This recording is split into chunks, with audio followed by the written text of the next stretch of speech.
Greetings and salutations. My name is Michael Schwahn and welcome to the channel. We have some review content for you today and we are going to be talking about Owlboy, which we just finished playing about like 10 minutes ago. From beginning to end in a single sitting for a bonus stream on Twitch. It was voted on by the community. We played it from the very beginning to the very end. Now, my general consensus, if you just want an immediate thought, is I do not recommend Owlboy. But I will tell you why, and I will tell you also some things about the game that might be more appealing to you. But I will also give you a more formal idea of what individually I enjoyed and didn't enjoy about the game. Now, if you're looking for a review score, a review number, I do give those, and I break them down across 4 categories for a total of 10 points for your cliche, stereotypical X out of 10.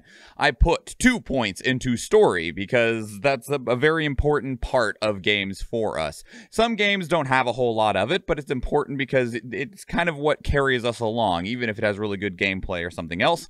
2 points into visuals in terms of what we're seeing, 2 points into audio in terms of what we're hearing, and 4 points into gameplay because that's what we play games for. More is the gameplay because good gameplay can carry a lot of everything else that I just described. If each of those other categories are only 1 out of 2 points, that makes 3. Gameplay, if it's 4 out of 4, that's still a 7 out of 10, which is pretty good. So, we're going to go in that order as well. So, we'll start with the story for Owlboy, which I'm not going to say it's anything special, but I'm also not going to take any points away from it. I will give it 2 out of 2 points.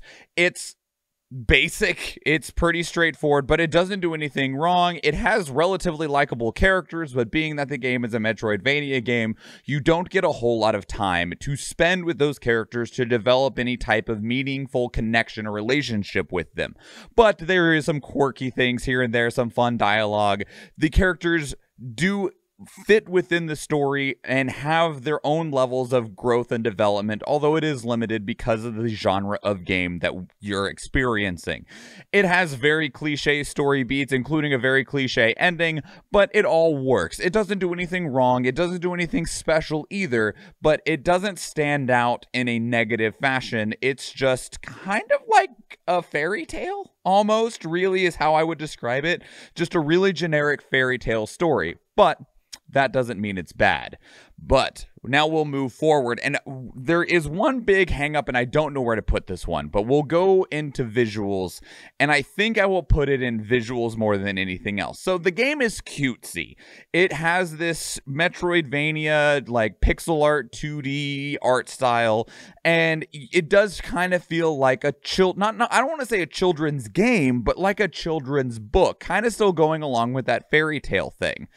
That said, there are multiple sections of this game, and I'm going to put this in visuals more than I am gameplay, because it does end up affecting gameplay, but it's not a gameplay mechanic or anything like that. There are multiple parts of this game where the screen shake is so bad, the screen will be flashing and shaking all over the place, to the point that it is, I don't get motion sickness. I don't get motion sickness from roller coasters, from riding in the backseat of the car while reading a book. I don't have any of those issues. I don't get motion sickness from my VR headset or anything like that. There were times where the screen was shaking and blinking and stuff so much that I just had to like look away from it because I was like, oh my God, it was so disorienting and so berating to the senses. That if you have epilepsy or anything that is triggered by like severe shaking or severe flashing, do not play this game. Now, I'm putting this in visuals because it is definitely a visual thing more than it was a gameplay thing, and I will give it 1 out of 2 in visuals. Everything else about the visuals, again, nothing was like incredible, but nothing was wrong either. But that shaking was so absurdly bad. And there's 3 sections where it's just like, you know, this section might not be that bad if I could even so much for a moment focus on and see what was happening. But the screen is shaking so much that I have no clue of what I'm even trying to look at. So I'll give it 1 out of 2. Now, audio is a 0 out of 2. The audio in this game, it's not like bad in terms of like it's bad recording quality. It's bad in that it is absent. This game is quiet. This game is, and I don't mean that the volume level is low, I mean that there isn't a whole lot of sound things happening. There is so little audio in this game. The music like there were times that there is no music at all, and it's not like, oh, it's a somber moment to where we need to let the weight of what just happened hang in the air and we don't want music to interrupt that. It's just not there. There is so little sound in this game. There's not good sound for your attacks, for your interactions. There's not good sound for the characters. There's not good background sound. The sound is so immensely disappointing. So immensely disappointing, because like sometimes games have incredible music and you're just like, even if like something not super exciting is going on, you can just enjoy the what your ears are getting to experience, even if like the interactivity for your brain and hands or what you're seeing on screen isn't terribly engaging. You're like, at least this sounds good. But there'd be points where it was just nothing, or it was just like some really boring horns, and you're just like, man, nothing's happening. The sound in Owlboy is so depressingly dull that I cannot give it anything whatsoever. And then that brings us to gameplay. Now, I will describe Owlboy as the easiest entry-level Metroidvania I have ever seen. There might be something easier. There might be something more new player friendly. But boy, this game is so shallow. Now, that's not to say it's bad. It works most of the time. There are a few things that like were frustrating, but there's not a map or anything like that. So you're kind of just hoping you're going the right way. The world's really small, so oftentimes it's not very easy to get lost. And thankfully, it doesn't do the Metroidvania thing that bugs me the most. It does it a little bit, but most Metroidvanias ask you to backtrack a lot of like, oh, you got the double jump now, or the grappling hook, or the whatever. Now you can get to this other area that you walked past 14 times when we sent you there all these other times to do other things. The world is small enough that you do technically like see an area that you can't get to, but it's so small that you're like, oh, well, I need to walk 3 feet to get back there, which makes it not nearly as apparent that you're having to backtrack. So it doesn't feel bad in that part. But the combat of everything is so simplistic and so shallow that it never really gets to a point where you feel engrossed into any type of really good interactive gameplay. Like, I don't even know how to properly describe it beyond just like, if Contra was a Metroidvania, but you only got one gun and no power-ups. If Binding of Isaac was a Metroidvania, but there was no items or power-ups that you could find in any rooms. It's so simplistic. Even the things that open up new areas are so simplistic that they're not even interesting to find. So, like, it doesn't do anything truly wrong, but it's not even terribly enjoyable either. It exists, it's serviceable, and that's kind of where it sits. And it unfortunately means that there's just not a whole lot to the game. Like, the most interesting thing is the story, but the problem is that a story can, like, one, it's a very generic story, and the story means that if everything else doesn't hold up its end of the bargain to deliver the story just gets drowned out by everything else being mediocre or worse. And the gameplay does nothing else to contribute to that at all.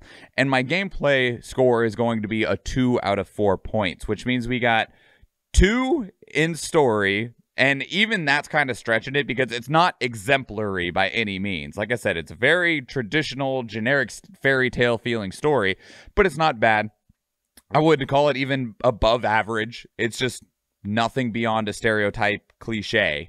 So 2 points for story, 1 point for visuals, no points for audio, and 2 points for gameplay gives us a whopping 5 out of 10. And even then, like, I could see a score lower than that feeling reasonable.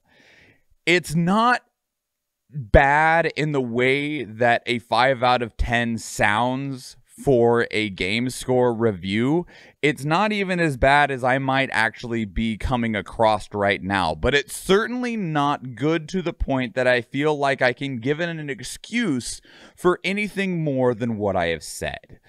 I truly need to know why this game has some of the critical acclaim that it has. And maybe it was when it came out, or because it's made by a very small team, and that gave people the ability to overlook certain things or excuse this or that. But I don't know the circumstances around it. And experiencing it here, it just feels not even mediocre, but passing barely. And if it could be that depending on who you are and your interests, you could find it more appealing. But for me, and especially just looking at it from as much of an objective standpoint as I can, it is not anywhere above that 5 out of 10 number. The only thing I can say, well, actually, I was like, I didn't experience any bugs. False. My game crashed once. So I can't even say that. But I had heard so many good things about Owlboy, and then to experience it for myself and to have the experience that I had, we played it all the way through, is disappointing. It makes me concerned about the experiences that other people have had and the opinions that make their way out onto the internet, as I contribute my own opinion out onto the internet.